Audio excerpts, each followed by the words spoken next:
가까이 날 이끄소서. 간절히 주님만을 원합니다. 채워주소서. 주의 사랑을 진정한 찬양 드릴 수 있도록. 다시 한번 주께 가까이, 주께 가까이 날 이끄소서. 간절히 주님만을 원합니다. 채워주소서. 주의 사랑을 진정한 찬양 드릴 수 있도록. 목마른 나의 영혼 주를 부르니 나의 맘 만져 주소서. 주님만을 원합니다. 더 원합니다. 나의 맘 만져 주소서. 주께 가까이, 주께 가까이 날 이끄소서. 간절히 주님만을 원합니다. 채워주소서. 주의 사랑을 진정한 찬양 드릴 수 있도록. 마른 나의 영혼 주를 부르니 나의 맘 만져 주소서. 주님만을 원합니다. 더 원합니다. 나의 맘 만져 주소서. 목마른 나의 영혼 주를 부르니 나의 맘 만져 주소서. 주님만을 원합니다. 더 원합니다. 나의 맘 만져 주소서. 우리 목소리 높여서 목마른 나의 영혼 주를 부르니 나의 맘 만져 주소서. 주님만을 원합니다. 더욱더 원합니다. 나의 맘 만져 주소서. 목마른 나의 영혼 주님을 나의 맘 만져 주소서. 주님만을 원합니다. 더욱더 나의 맘 만져 주소서. 주님만을 원합니다. 더 원합니다. 나의 맘 만져 주소서.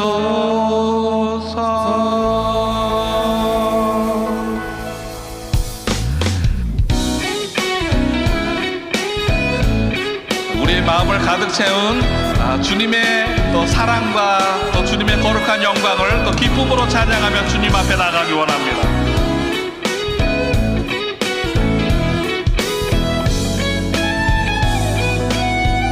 내 마음을 가득 채운 주 향한 찬양과 사랑 어떻게 표현할 수 있나. 수많은 찬양들로 그만 표현할 길 없어 다시 고백합니다. 내 마음을 가득 채운 주 향한 찬양과 사랑 어떻게 표현할 수 있나. 수많은 찬양들로 그만 표현할 길 없어 다시 고백합니다. 주 사랑 주 사랑해요. 온 맘 다하여 말로 다 할 수 없어. 주 사랑해요. 찬양 받아 주소서. 수많은 멜로디와 찬양들을 드렸지만 다시 고백하기 원하네. 아멘. 주님은 나의 사랑 삶의 중심 되시오니 주를 찬양합니다. 주 사랑해요. 주 사랑해요. 온 맘 다하여 말로 다 할 수 없어. 주 사랑해요. 찬양 받아 주소서. 다시 한번 믿음의 고백으로 주 사랑 주 사랑해요. 온 맘 다하여 말로 다 할 수 없어. 주 사랑해요. 찬양 받아 주소서. 우리의 마음의 고백을 담아서 주님 향한 그 찬양과 사랑의 고백을 주 앞에 드리기 원합니다.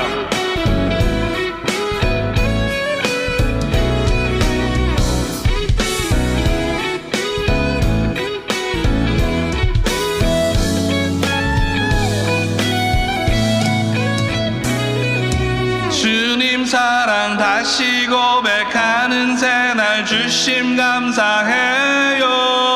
아멘. 주님 사랑 다시 고백하는 찬양 주심 감사해요.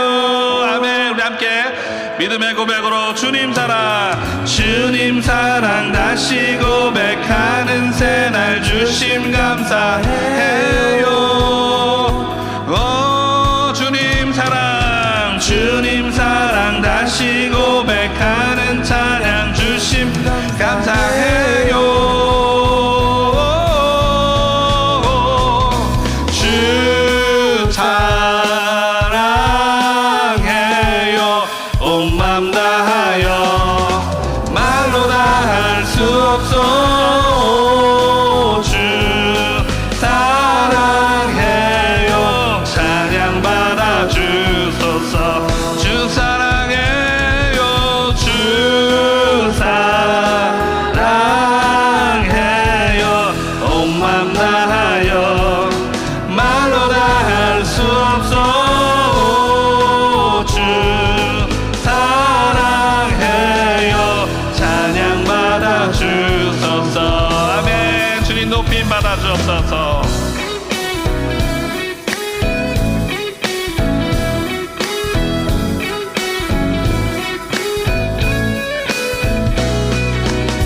아멘. 이것이 주님 향한 우리의 믿음의 고백, 우리의 마음의 고백입니다. 주님 높임 받아 주옵소서.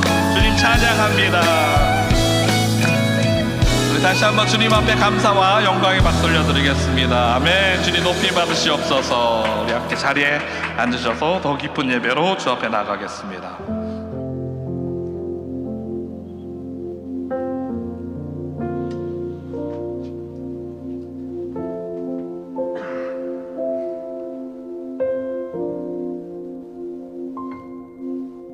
주님과 함께하는 이 고요한 시간, 주님의 보좌 앞에 내 마음을 쏟네.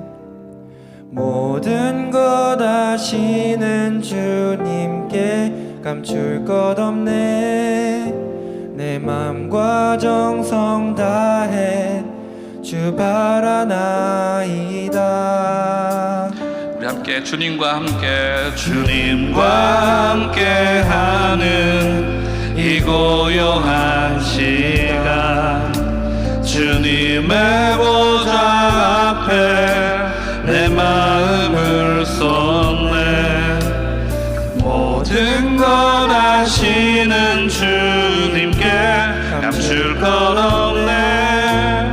내 맘과 정성 다해 주 바라나이다. 온 맘 다해 사랑합니다. 온 맘 다해 주 알기 원하네. 내 모든 삶 당신 것이니 주만 섬기리.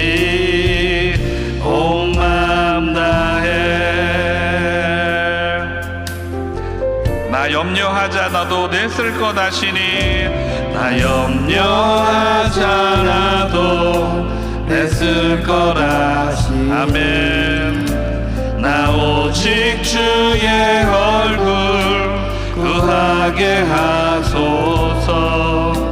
다 이해할 수 없을 때라도 감사하며 날마다 순종하며 주 따르오리라며. 온 맘 다해 온 맘 다해 온 맘 다해 사랑합니다. 사랑합니다. 온 맘 다해 주 알기 원하네. 내 모든 삶 당신 것이니 주만 섬기리. 온 맘 다해 온 맘 다해 온 맘 다해 온 맘 다해 사랑합니다. 온 맘 다해 원하네. 내 모든 삶 당신 것이니 주만 섬기리. 온 맘 다해. 우리 시간 함께 기도하며 나아갈 때 주님 그렇습니다. 우리의 마음과 뜻과 정성을 다해서 주님 사랑한다 고백하며 하나님 우리가 이 예배 자리 가운데 나왔습니다. 우리의 마음을 받아 주시옵소서. 우리 함께 기도하며 주님 앞에 나아가도록 하겠습니다. 주님 높임 받아 주옵소서. 우리의 마음과 뜻과 정성을 다해서 주님을 사랑한다 고백하며 하나님의 거룩한 영광의 임재 가운데 믿음으로 나아가기 원하오니 주님 이 시간 우리의 마음과 뜻과 정성을 다한 그 믿음의 고백을 주께서 받아 주시옵소서. 온 마음 다해 사랑합니다. 온 마음 다해 주 알기 원하네.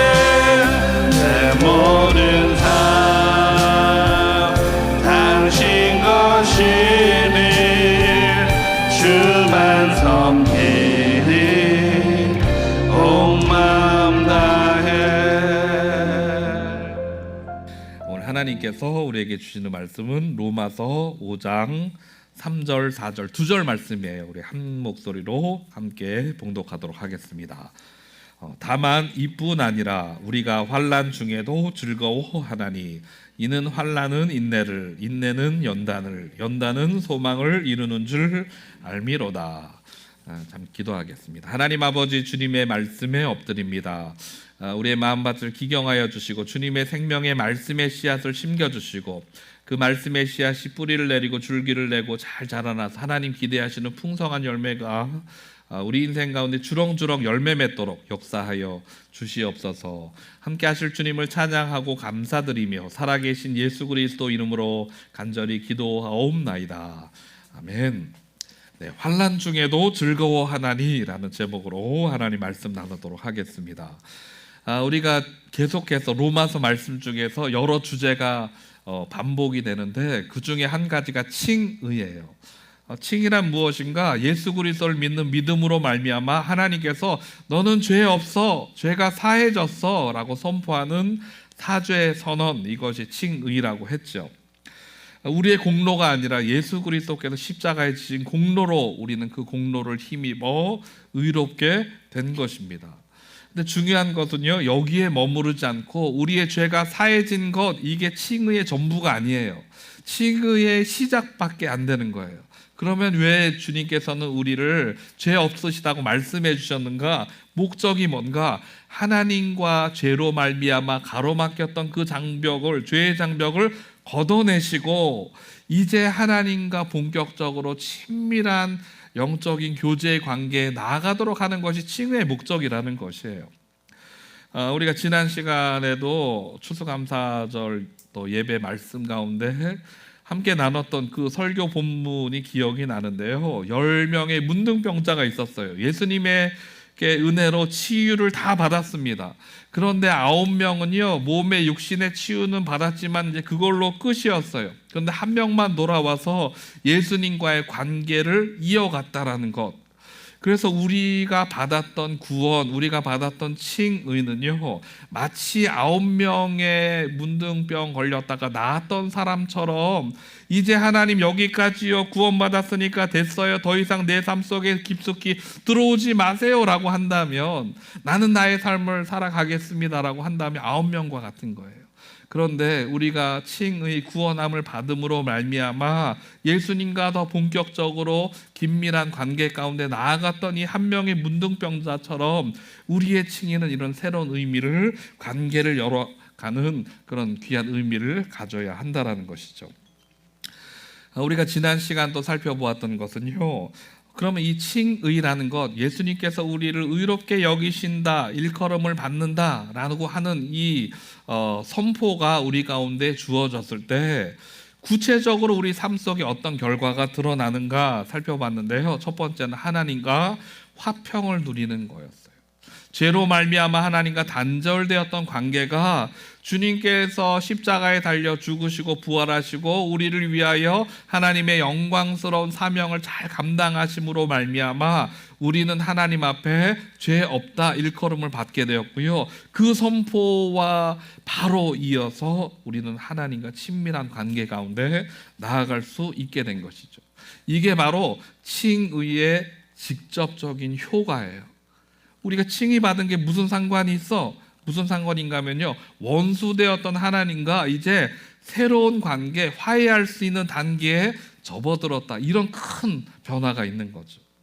두 번째 우리가 살펴봤던 것은요, 칭의의 결과는 은혜 가운데 살아가는 것이었어요. 매일매일 하나님과 이제 화목하게 살아갈 수 있는 길이 열렸는데, 때로는요 우리가 살다 보면 우리 인생이 또 험난하기도 하고 내가 원하는 대로 잘 풀려가지 않을 때가 있어요. 그럴 때마다 하나님께서는 우리에게 은혜를 부어주셔서 하나님과 우리와 이 다시 한번 회복했던 관계를 잘 유지할 수 있도록, 신앙생활 잘 해나갈 수 있도록 은혜를 주신다. 이게 바로 칭의의 두 번째 결과였어요. 다른 말로 하면 칭의의 지속적인 효과. 처음에는 뭐였죠? 칭의의 직접적인 효과, 하나님과의 관계가 해결되었고, 두 번째 우리가 은혜 가운데 들어가면서 칭의가 계속해서 유지될 수 있도록 칭의의 지속적인 효과가 있는 거예요. 세 번째 이제 오늘 우리가 집중해서 달아볼 건데요, 칭의는요 우리 인생 가운데 미래를 소망으로 하나님의 영광 가운데 거하도록 우리를 인도합니다. 마지막 날 심판의 날에 하나님께서 우리를 구원하시고요, 우리의 모습을 영화롭게 만들어주시고 하나님의 영광스러운 그 놀라우신 초청 가운데 우리 모두가 다 들어가게 될 것, 이걸 소망하며 살아가도록 칭의가 역사하는 거죠. 그래서 우리는 이것을요 칭의의 궁극적인 효과라고 할 수 있어요. 직접적으로 효과가 있고, 이것을 지속할 수 있는 지속적인 효과가 있고, 미래를 바라볼 수 있는 궁극적인 효과가 칭의다. 이 내용을요, 영국의 유명한 목사님이신 존 스tott 목사님은요, 로마서 5장 1절 2절을 이렇게 해석을 했어요. 그러므로 우리가 믿음으로 의롭다 하심을 받았으니, 이게 칭의의 결과예요. 우리 주 예수 그리스도로 말미암아 하나님과 화평이라는 것, 칭의의 직접적인 효과라고 했죠. 화평을 누리자. 또한 그로 말미암아 우리가 믿음으로 서 있는 이 은혜에 들어감. 은혜는 지속적인 효과, 하나님의 영광을 바라고 즐거워하는 이 영광이라는 것이 바로 칭의의 궁극적인 효과라는 것이죠. 표에서 살펴보면요, 화평을 누리고 은혜에 들어가며 영광을 바라보는 삶, 이게 칭의의 결과라는 거예요. 과거의 죄사함, 현재의 능동적인 삶, 그리고 미래를 소망하는 삶.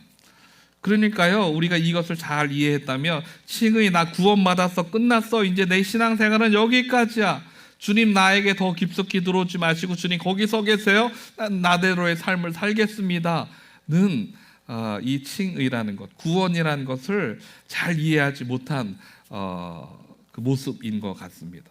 그래서 우리가 이 표가 지금까지 우리가 살펴보았던 이야기를요, 한마디로 표현한다면 뭘 얘기하고 싶은가? 칭의란 것은 과거와 우리의 현재와 우리의 모든 삶에 계속적으로 지속적으로 영향을 끼치고 있다, 이걸 얘기해 주는 거예요.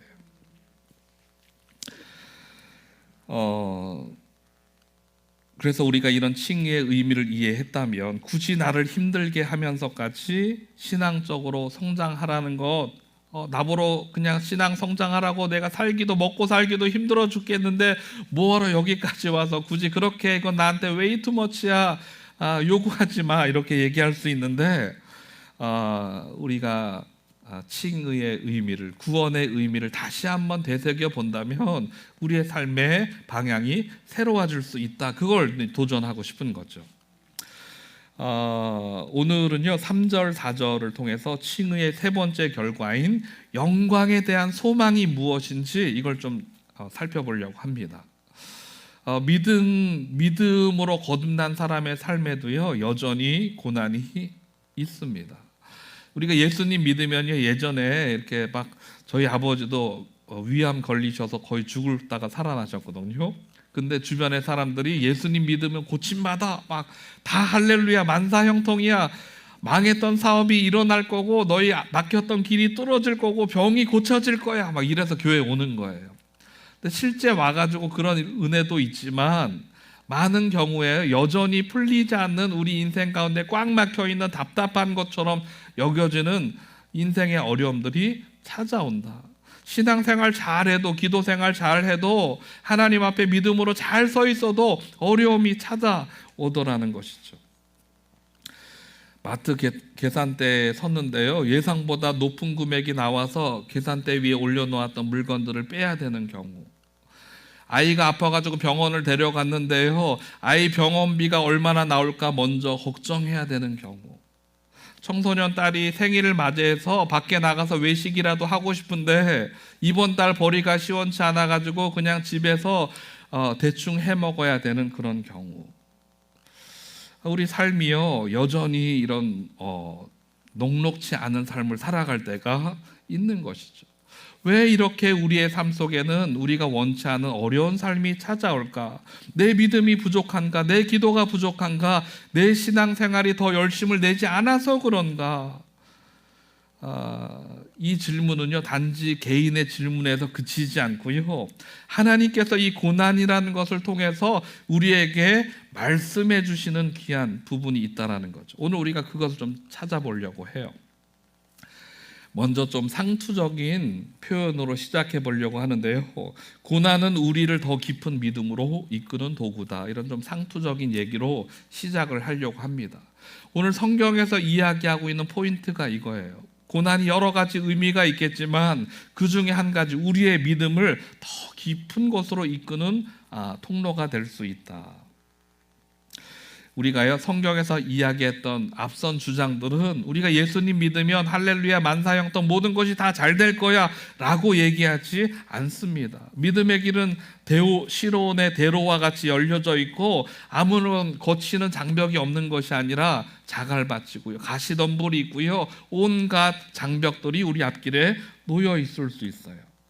그런데 그런 삶 속에서 사도 바울이 3절에 우리에게 이와 같이 말합니다. 다만 이뿐 아니라 우리가 환난 중에서도 즐거워하나니.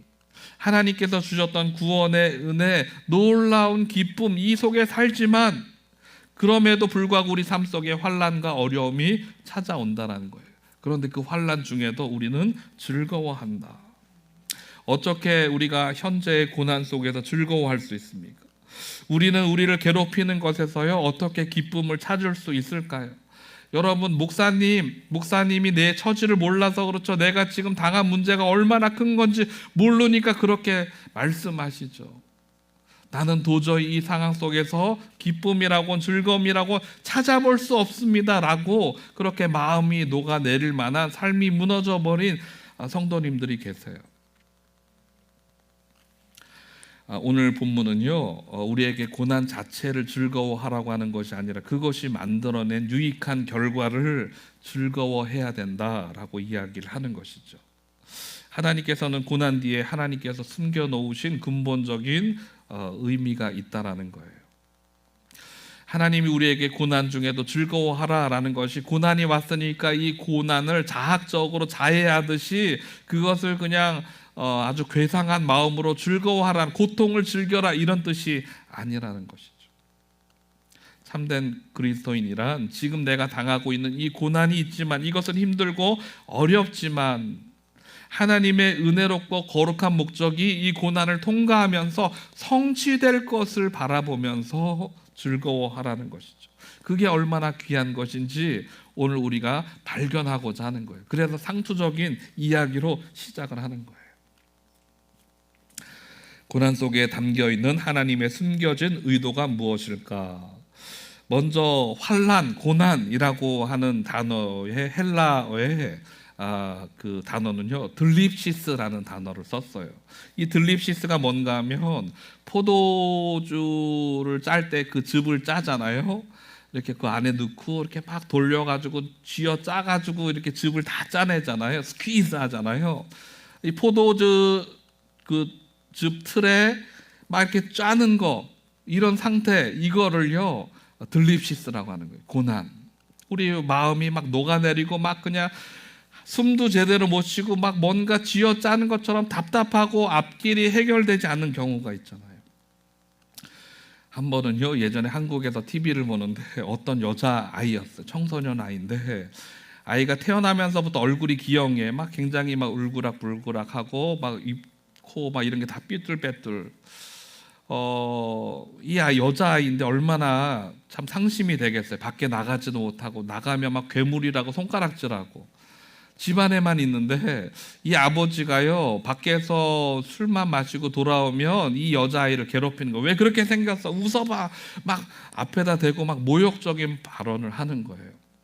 이 여자아이가 참다가 못 견뎌가지고 아빠가 나한테 이러면 안 되잖아 울면서 내가 이렇게 태어나고 싶어서 태어났어. 아빠가 나한테 이러면 안 되잖아. 막 우는 장면이요 그 다큐멘터리에서 보여지더라고요. 참 마음이 아팠어요. 이 여자아이의 심정이 어떻겠는가. 아마도 그 인생은 포도주 그 즙 틀을 짜는 그 틀 안에서 꽉 누르는 것처럼 미래가 꽉 막히고 답답하고 그런 심정 가운데 살아갈지 모르겠어요. 우리가 살아가면서 내 힘으로 도저히 감당할 수 없는 버거운 문제들이 우리의 삶을 짓누를 때가 있다라는 거죠. 그런 고통이 찾아올 때 거기에서 어떻게 하나님의 뜻을 발견할 수 있는가? 하나님 너무하시죠. 이런 고통 속에서 내가 무슨 하나님의 뜻을 찾아요. 나 힘들어 죽겠는데. 그런 상황이 벌어질 때가 있다라는 거죠. 오늘 본문에서는요 그 고통의 의미를 세 가지로 단계로 설명을 합니다. 이런 환난, 포도주 즙 틀 속에서 우리를 막 스퀴즈하는 그런 어려움이 찾아오는 환난이 찾아올 때 그 다음 단계는요 환난은 인내를 낳는다 이렇게 표현을 해요. 고난을 통해 얻게 되는 결과물이 인내라는 것이죠. 인내라는 것의 그 헬라어 단어가 휘포모네라는 뜻이에요. 휘포라는 것이 뭐뭐 아래, 모네라는 것은요 머무르는 거예요. 고통이 찾아오고 환난이 찾아오고 도저히 버틸 수 없는 상황 속에 있을 때 우리는 피하고 싶고 도망가고 싶잖아요. 근데 인내라는 것은 무엇인가? 고통과 어려움이 찾아와도 올바른 진리를 떠나지 않고 그것을 붙잡고 서 있는 것, 이걸 인내라고 표현한대요. 이게 휘포모네예요. 쉽게 얘기하면요, 우리가 이 본질, 내가 붙잡고 있는 것, 다른 어떤 상황, 바람 치고 몰아치는 그 풍랑 속에서도 다른 것 바라보지 않고 내가 붙잡았던 그 고귀한 가치를 바라보는 것, 집중하는 것, 이게 인내라는 거죠. 환난은요, 때로는 우리가 주변에 여러 마음을 뒀던 것을 다 잘라내고 오직 하나님만을 집중하도록 우리를 인도하는 것 같아요. 제가 한국에서 목회할 때 노원구 상계동에서 목회를 했었어요. 근데 거기 근처에 다드림 교회라는 교회가 있었어요. 이웃 교회입니다. 거기에 김병년 목사님이라는 분이 목회를 하고 계셨는데 이웃 교회이기 때문에 굉장히 서로 왕래하고 막 부흥회 때는 서로 강사가 되어서 가기도 하고 막 친하게 지냈어요. 이 목사님의 스토리가 굉장히 기구해요. 이분이 오랫동안 대학생 사역, 학생 선교단체 간사로 사역했습니다. 이 간사라는 것은요, 월급이 주어지지 않아요. 그냥 무보수로 발렌티어로 봉사하는 거예요. 수년간 그렇게 하다가 이분이 이제 셋째 아이를 낳게 됩니다. 근데 셋째 아이를 낳다가요, 이 사모님이 막 애를 낳으려면 힘을 주잖아요. 내 혈관이 터져가지고 온 몸이 그냥 마비가 되고 그냥 식물 인간이 되었어요.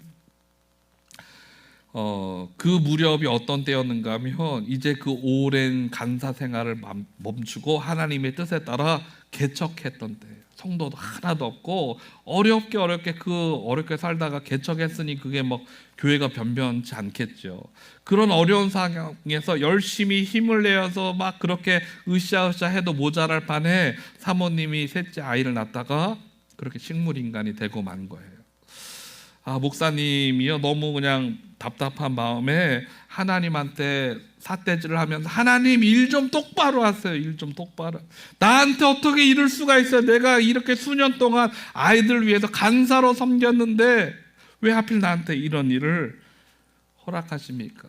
나의 비전은 여기까지입니까? 내가 여기서 주저앉아야 됩니까? 라고 하면서 하나님 앞에 분노의 눈물을 흘렸다고 합니다.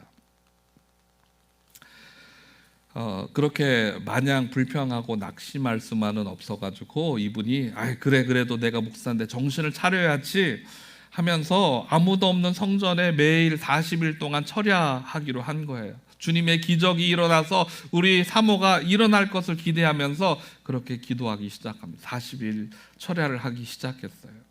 추운 겨울이었는데요, 밤마다 아내를 들쳐업고 가서 강단에다가 아내를 눕혀놓고 자기는 기도하는 거예요. 겨울이기 때문에 이렇게 난로도 틀어놓고, 특별히 이제 이 사모님이 그 바닥에다가 전기장판을 깔아놨습니다. 한 번 이렇게 철야 기도를 하는데 너무 피곤해서 목사님이 잠들었는 거예요. 그런데 뭔가 타는 냄새가 나고 낌새가 이상해서 눈을 딱 떠보니까요, 그 전기장판이 합선이 돼가지고 이게 막 다 시꺼멓게 그을 정도 다 타한 거예요. 깜짝 놀라서 사모님 이불 밑에 있는 다리를 속으로 손을 집어넣으니까요, 물컹하는 거예요. 다리가 다 녹아내렸어요. 순간 사모를 들쳐업고 병원으로 달려갔는데 의사 선생님이 하는 말은 다리를 절단해야 된다라고 이야기합니다. 병원에 앉아가지고요, 하염없이 울면서 하나님을 향해 손가락 삿대질을 하면서 나 좀 그만 때려, 나 좀 그만 때려 그러는 거예요. 나 하라는 대로 다 했잖아. 왜 날 괴롭혀? 인생을 살다 보면요, 예기치 못할, 우리가 감당하기 어려운 고난을 만날 때가 있습니다. 이해할 수 없는 이 고통의 순간에 사탄은요, 우리에게 계속해서 속삭여요. 하나님은 없어. 하나님은 너를 버렸어. 이 목사님이 너무 괴로워가지고 자살을 하시려고 차를 몰고 한강으로 차를 끌고 갑니다. 한강 다리 한복판에 차를 세우고 강을 바라보며 난간에 기대어 서서 있는데요. 이분이 한국 외대 나오신 분이에요. 공부도 많이 하셨고 굉장히 이성적인 분이에요. 이분이 막 환상 보고 막 이런 분이 아닌데 그때 딱 한 번 하나님이 환상을 보여주셨대요. 이 물 속에서 뭔가 이렇게 환상이 보여지는데 어떤 환상이었는가 하면 그 한 토기장이가 그 토기 가마 있잖아요. 거기에서 막 불을 떼고 있는 거예요. 막 분주하게 왔다 갔다 하면서 그 불을 막 군불을 떼면서 뭔가 중얼중얼 하는 거예요. 이 목사님이 저 사람이 뭐라고 중얼중얼하지 가만히 귀를 기울이고 들어보니까요, 이 토기장이가 자기가 빚은 토기를 그릇을 거기 가마에 넣어놓고 불을 막 떼면서 중얼중얼 하는데 그 소리가 뭔가 하면요, 이번에는 깨지지 말고 나와야 되는데, 이번에는 깨지지 말고 나와야 되는데 뭐 이렇게 얘기하는 거예요. 왜 우리가 토기장이가 그릇을 빚어가지고 가마솥에 넣고 그걸 구울 때 좀 연약한 그릇들은 깨지잖아요, 중간에. 그런데 이 토기장이가 불을 떼면서 이번에는 깨지지 말고 나와야 되는데, 그런데 그 음성을 듣는 순간 하나님이 나한테 하는 마음이구나, 말씀이구나, 이 상황을 통해서 말씀하시는 거구나, 이걸 깨달은 거예요. 내가 이 불과 같이 어려운 고난의 시간을 통과하는데 하나님은 저기서 이번에는 깨지지 말고 질그릇으로 나와야 되는데, 이렇게 말씀하시는 것을 깨달았다는 것이죠. 하나님의 마음을 경험하고 다시 일어나셔서 목회를 하신다고 해요. 그렇다고 그분의 삶이 변화되지 않았어요. 사모님이 뭐 기적적으로 일어났거나 그러지 않아요. 20년 가까이 시간이 지났음에도 불구하고 여전히 사모님은 누워 계시고 요양병원에서 누워 계시는 신자입니다. 그렇지만 얼마나 강력한 파워풀한 사역을 감당해 나가시는지 몰라요. 환난은 우리로 하여금 무의미한 걱정이나 불필요한 목표 이런 것들에서 오직 하나님만을 바라보도록, 하나님의 섬세한 손길이 무엇인지 우리 가운데 깨닫도록 하는 과정이 될 수 있다는 것이죠. 이는 고난이 단순히 인간적인 고통으로 끝나는 것이 아니라 하나님과의 깊은 영적인 만남, 영적인 성숙으로 우리를 이끌어주는 중요한 대목이라는 것을 보여줘요.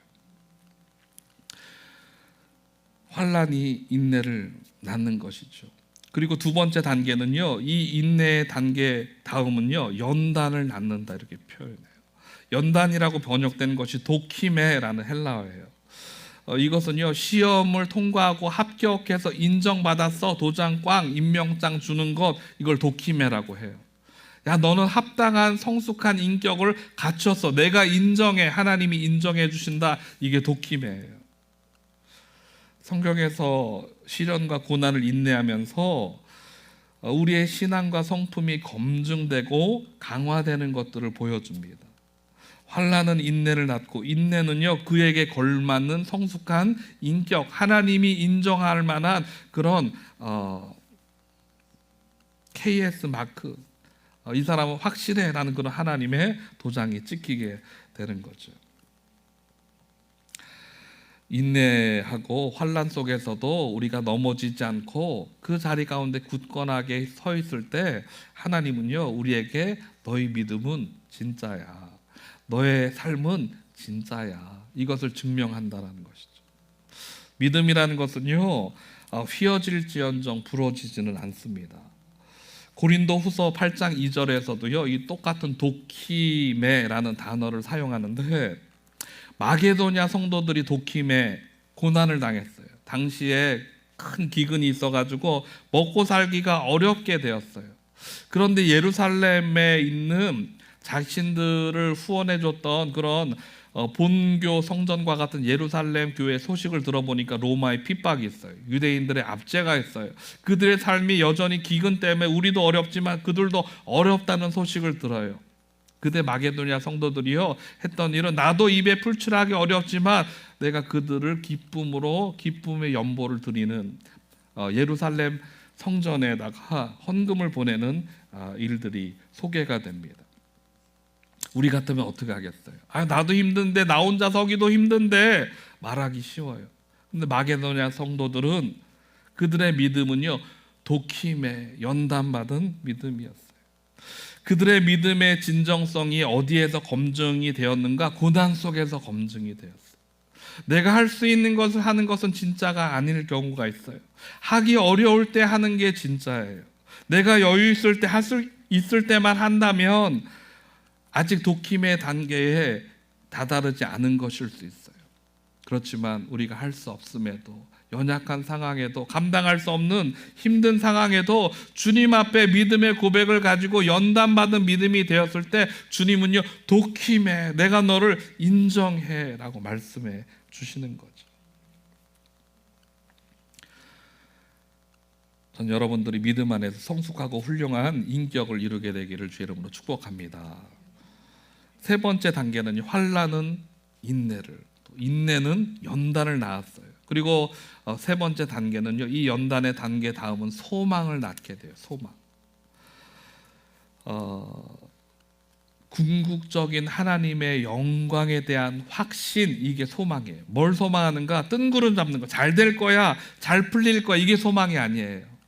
하나님의 궁극적인 영광, 그것이 이루어질 것을 확신하는 것, 이게 소망이에요. 먼저 우리가 살펴볼 단어는요, 영광이라는 단어예요. 헬라어 영광 단어는요, 독사라는 단어를 썼어요. 그게 뜻이 뭔가 하면 내가 처지가 어떻든지, 상황이 어떻든지, 흘러가는 분위기가 어떻든지 상관없이 하나님이 계획하신 선한 것이 이루어질 것, 이게 영광, 독사예요. 하나님의 뜻, 하나님의 선한 뜻이 이루어지는 것, 이게 독사예요. 근데 소망이란 무엇인가? 그 하나님의 선한 뜻이 이루어질 것을 확신하는 것, 이게 소망이에요. 뉴욕에서 태어난 호레이시오 스패포드라는 분이 계세요. 독실한 기독교 변호사였습니다. 그 당시 D.L. 무디라는 전도자가 있었는데 이분을 재정적으로 많이 후원했던 아주 훌륭한 분이셨어요. 한 번은요, 일평생 모았던 돈을 시카고에 있는 한 호반에 그 별장을 사는데 투자를 했습니다. 그런데요, 이 시카고에 그때 큰 화재가 난 거예요. 그래서 자신이 투자했던 이 별장도 다 홀랑 타버려가지고 전 재산을 하루아침에 잃게 되었습니다. 그런데 그런 어려움을 겪기 바로 1년 전에 자기가 사랑하는 아들을 하늘로 보내고 난 뒤였어요. 아들도 잃고 자기 재산도 잃고 너무나 낙심하고 있는 이 사람에게 주변 분들이 여행을 가라고, 가족끼리 여행을 가라고. 근데 마침 그가 후원하던 D.L. 무디 목사님이 영국에서 전도 집회를 하는 소식을 듣고 그러면 내가 유럽으로 여행을 가고 그 전도 집회에 참여하리라. 온 가족들이 아내와 또 4명의 딸과 함께 유럽으로 여행을 가려고 길을 나섭니다. 그런데 급하게 연락을 받아요. 처리해야 될 일이 있는 거예요.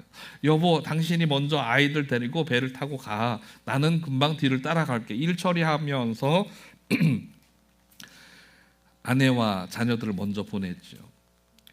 그런데 대서양 한복판을 지나던 배가요, 영국의 범선과 새벽 2시 1873년 11월 15일에 313명이나 태웠던 이 여객선이요, 영국 범선과 충돌하게 됩니다.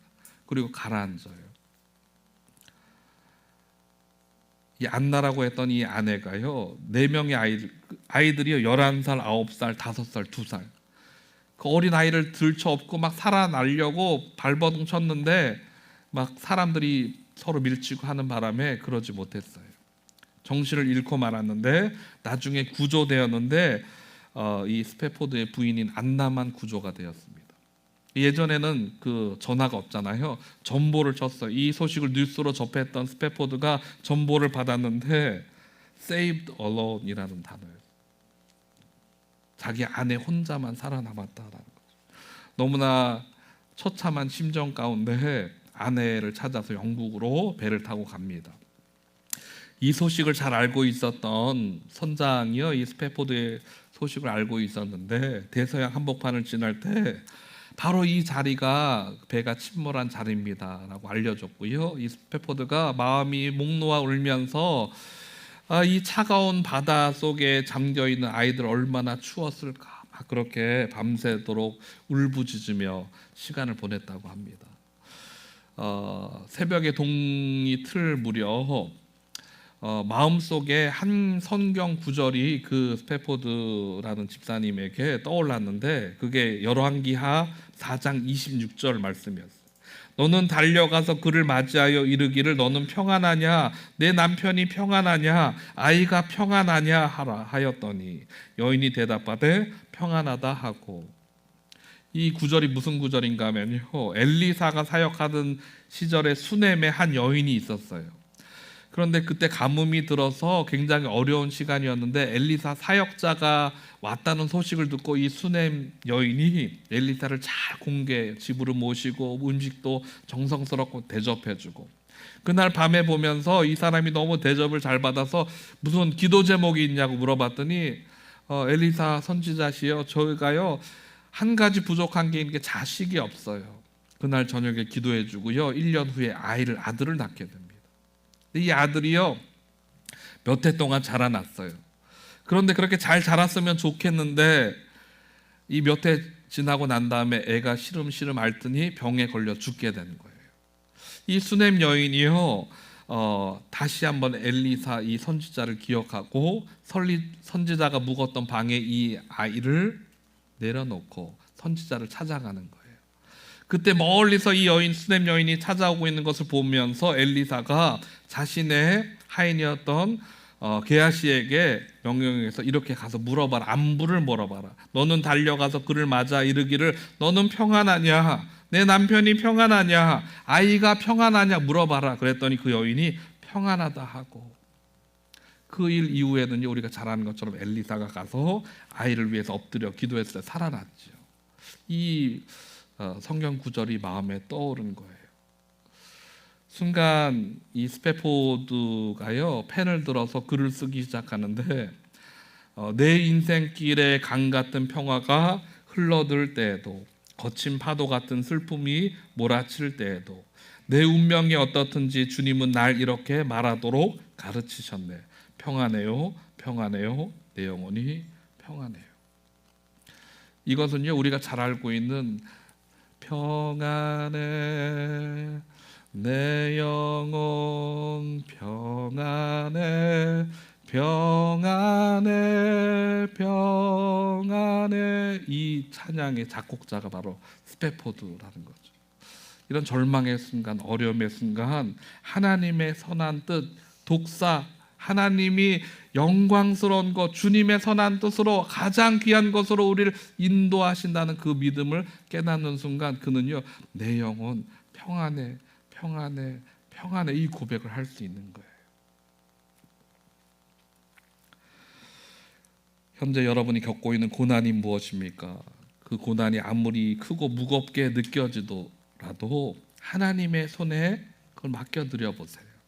하나님의 독사, 그분의 영광, 그분이 선하게 여기시는 것에 우리 인생을 맡겨드려 보세요. 왜 못 맡기는가 하면요, 하나님의 뜻보다 내가 생각하는 게 옳다고 느끼거든요. 하나님, 나는 지금 이 직장에 내가 합격해야 되는데요. 하나님, 나는 지금 이 학교에 합격해야 되는데요. 하나님, 지금 나의 신분의 문제가 해결돼야 되는데요. 나의 질병이 고쳐져야 되는데요. 내 가로막는 이 앞길 가운데 있는 경제적인 어려움이 해결돼야 되는데요. 그런데 그걸 내려놓고요, 하나님의 뜻이 옳아요, 하나님의 뜻이 가장 선한 거예요 라고 믿기 시작할 때, 그걸 소망할 때, 그걸 확신할 때 우리의 영혼은요 평안함을 회복하게 되는 것이죠. 마지막으로 한 가지 이야기를 나누고 마치려고 하는데요, 여러분 잘 아는 이지선 자매님, 이화여자 대학 다니다가 음주운전자의 사고로 말미암아 전신에 3도 화상을 입어서 얼굴도 막 굉장히 흉측하죠. 이분이 2년 전에 지금은 이제 본인의 모교였던 이화여대 교수로 재직을 하게 됩니다. 2년 전에 책을 냈는데요, 제목이 너무 기분 좋아요. 꽤 괜찮은 해피 엔딩. 책 제목이에요. 이 드럼 듣기만 해도 기분 좋잖아요. 꽤 괜찮은 해피엔딩. 책 서두가 이렇습니다. 나는 죽음의 문턱을 몇 차례 지나고 다시는 그날 이전으로 돌아갈 수 없는 얼굴과 피부를 가지고 7달이 지나서야 집에 돌아갈 수 있었다. 사고를 당했다. 그게 맞다. 그게 당시 내 상황을 담은 정확한 표현이다. 그런데 언제부턴가 당했다는 말을 쓰는 게 불편해졌다. 사고를 당했다고 말할 때마다 내가 나를 음주운전자가 낸 교통사고의 피해자라고 말하는 것 같아 싫었다. 이 세상에 피해자로 살고 싶은 사람이 어디 있겠는가. 사고를 두고 다른 어떤 표현을 쓴데도 평범한 어느 날 밤 예기치 않은 사고가 일어났고 그로 인해 내가 어마어마한 피해를 입었다는 사실은 변하지 않겠지만 적어도 그날 밤 이후 살아남기 위한 시간을 지나온 나를 피해자로 살고 싶지는 않았다. 중략하고요. 저는 이 부분이 굉장히 감동이 됐어요. 나는 그날 이후의 시간을 살았다. 살아남기 위해 고통을 견디었고 조금 더 쓰기 편한 몸을 갖기 위해 수십 차례 피부 이식 수술을 받았다. 아무것도 보이지 않았지만 꿈을 꾸었고 그 꿈을 이루기 위해 노력했고 또 그 시간을 같이 버텨준 사람들을 사랑했고 사랑받으며 살았다. 어제를 돌아보며 슬퍼하기를 멈추고 내게 주어진 오늘을 살았다. 시간이 흐른 뒤 뒤돌아보니 나는 더 이상 나쁜 일이 일어난 그 자리, 그 시간에 머물러 있지 않았다. 여러분 인생이 꽉 막혀서 더 나갈 수 없는 동굴 속에 나는 갇혔어 라고 느낄 때 있잖아요. 그런데 이 자매는요 거기서 멈춰 있지 않고 나는 과거에 그때 그 상황 당했어, 그 상황에 머물러서 평생을 우울하게 살고 싶지 않아서 그는요 오늘 하루 나에게 주어진 삶을 살아내기 시작하는 거예요. 어둡지만 깜깜하지만 동굴처럼 여겨지지만 한 걸음 한 걸음 오늘의 그 걸음만을 걷기 시작하니까 어느 순간 동굴 끝에서는요 이게 막혀있는 동굴이 아니라 터널이구나 이걸 발견했대요.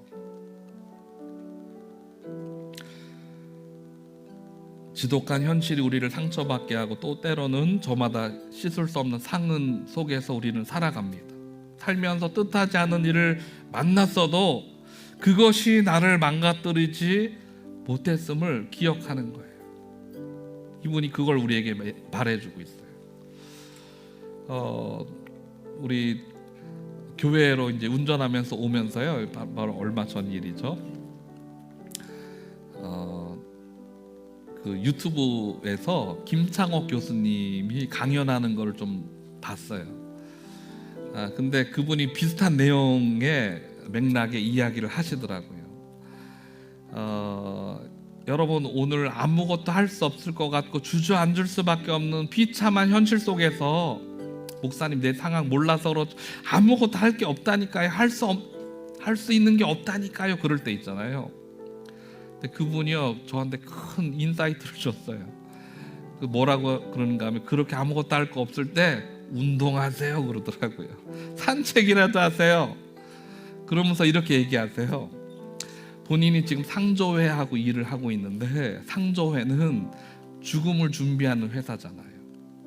그런데 사람들은 죽음을 준비한다는 건 죽음 이후의 삶을 준비한다라고 생각해요. 그런데 상조회의 진정한 의미는 죽기 이전에 지금의 삶을 준비하는 게 상조회래요. 그러면서 내가 이 죽음을 앞두고 있는데 지금 나 하루하루의 삶, 이지선 자매가 그 어두운 칠흑과 같은 그 어두운 길을 하루하루 걸어갔던 것처럼 오늘 당장 하루하루 살아내는 거 이게 중요하다는 걸 깨달은 거예요. 그러면서 100세, 120세가 요즘 수명이잖아요. 100세가 돼도 다리가 아파가지고 좋은 데 못 가면, 소화 기능이 약해져가지고 맛난 음식 못 먹으면, 좋은 사람과 대화할 수 없으면 무슨 소용이냐고. 건강이 중요하다고. 그래서 아무것도 할 수 없으면 건강부터 챙기는 거라고. 그래서 운동을 하래요. 건강도 챙기면 우리의 마음도 회복하기 시작할 거예요. 그리고 그 가운데 말씀하시는 하나님의 음성도 깨닫기 시작할 거예요. 하나님께서 우리 인생을 향한 놀라우신 부르심의 그 의미를 회복하게 되는 것이죠. 우리 성도 여러분, 힘내세요. 환난은 인내를 낳고, 인내는 연단을 낳고, 연단은 소망을 낳아요. 하나님의 선한 것이 이루어질 것을 확신하는 게 소망이에요. 저와 여러분의 인생 가운데 하나님의 독사, 영광, 그 선하신 뜻이 온전하게 이루어질 것을 믿음으로 붙잡고 승리하는 저와 여러분들 되시기를 주의 이름으로 축복합니다.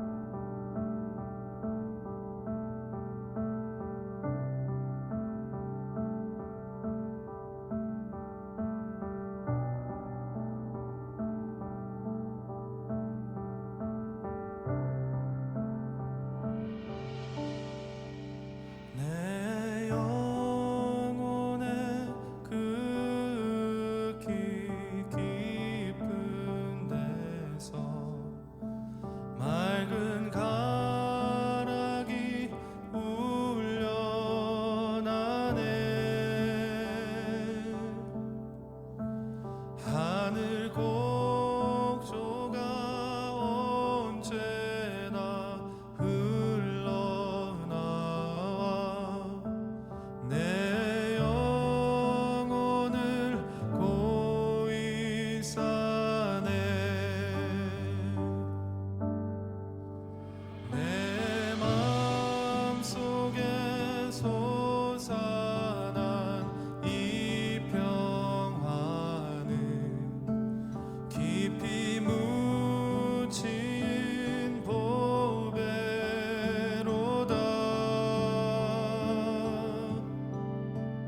나의 보화를 캐내어 가져갈 자 그 누구랴 안심일세.